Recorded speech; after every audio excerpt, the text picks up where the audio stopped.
Leon.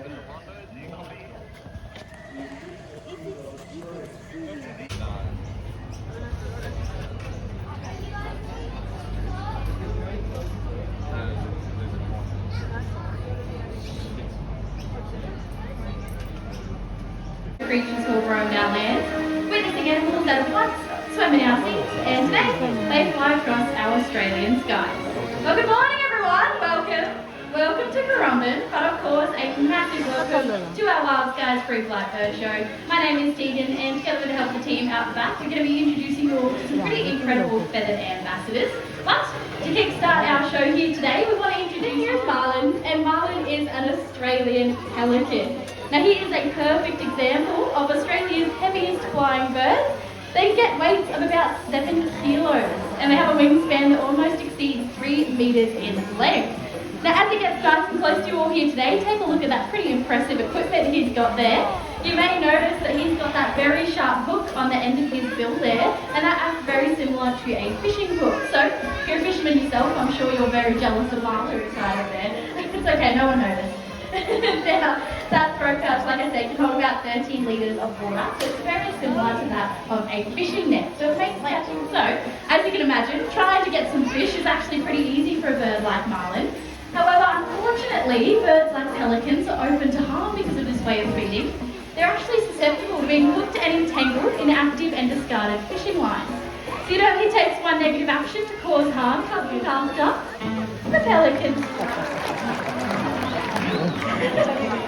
You got slow every time, I swear.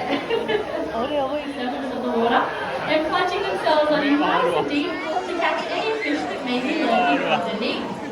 Now the crested tern is a pretty impressive species. You see, they tend to make their way out pretty far to sea in order to hunt.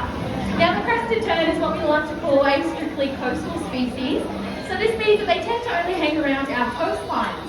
However, there have been records of tiny little birds like monster ending up all the way in Central Australia. And that is normally due to things like our big cyclones. What's that monster? You've got very chirpy. Right, come on, come closer. Right, tell people. Okay. Right. Okay, alright, I'll tell him. Monster said that he just did a bunch of flying and you're a bit tired. You want to go home? Alright, I'll finish the show for you, buddy. Everyone, give it up for Monster. The crest is away. But it's not the only indicator that we can rely on. You see, all we truly need to do is look towards our natural world for a weather report. And our First Nations Australians have actually taught us that each individual black cockatoo that we can see in an area gives us how many days worth of rain we are to expect. Now give me a yellow-tailed black cockatoo. I'm sure you can figure out where she gets that name from. It's those beautiful yellow tail feathers, but also those crown-like cheek patches she has as well. Now she does also have a counterpart, the red colour first. There we go. Come on, give it up for our wonderful volunteer, everyone. Oh, you make a great pair. Licorice is too happy there. Thank you very much. You can take a seat. There's moments like this. Introducing you all to Tui. Tui here is a little barking owl, and hopefully she'll be able to give us an example of why she gets that name. From that very awesome call that hopefully we'll be able to hear. She's being nice and quiet here today. There we go. That sounds very similar to a small dog bark. It's a two-tone whoop whoop, and it's extremely important for this species as it helps them to locate their mates. You see, a pair of barking owls can actually hear this call from about 6 kilometres of distance away. So that means it's trying to find their really important part, and that happens to be everything that lives inside of the head. So what happens when they take down a large prey item? Well, I sit with this today. I know, yeah. Just before lunch, that's Really? Let's talk about something else. Let's have a look at these big, beautiful yellow eyes that Tui has here today. Now, these eyes are shaped very differently to ours, so they can't move them from side to side unless they move their entire head around. So you will notice that Tui here is moving that head around quite a bit. And that's because she has... I don't know, some of you are like, I don't know, you guys are a huge crowd. Come on, try one more time. You want to read something big and scary? That's what I wanted. Okay, I will do it. I will introduce you to the terrifying.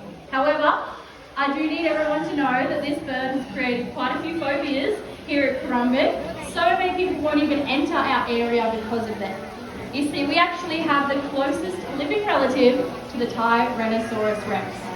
And I think it's time you can release the chickens! There's more of them, they come in waves. Yeah, there you go. In all of their glory, everyone give it up for our Silky Bear Potato Chickens! Introducing you all to Jesse. Jesse is a male wedge-tailed eagle. He is one of 4 rescued eagles that get to live here with us at Currumbin. Unfortunately for Jesse, he was thrown from his nest as a chick, and due to the inability to rehabilitate him back out into the wild, he now lives his life here with us at Currumbin as an ambassador for this incredible species. Now, the wedge-tailed eagle has a wingspan that almost exceeds 2.8 metres in length. The females can get double the size of the males. They have incredible binocular vision, so if we had the same vision as this bird here, we could read the fine print of a newspaper from over 3 kilometres away. Now you pair that with those razor-sharp talons, and also introducing you all with some of our more colourful feathered ambassadors. We have the lovely Phoenix, the female red-tailed black cockatoo, even be on the bridge.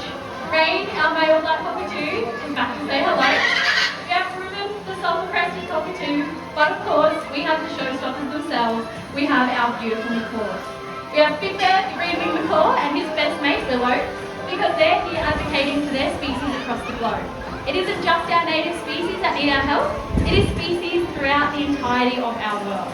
You see, here at Currumbin, it is our aim and our goal to spark a bit of passion in each and every single one of you to want to make a difference and to want to make a change.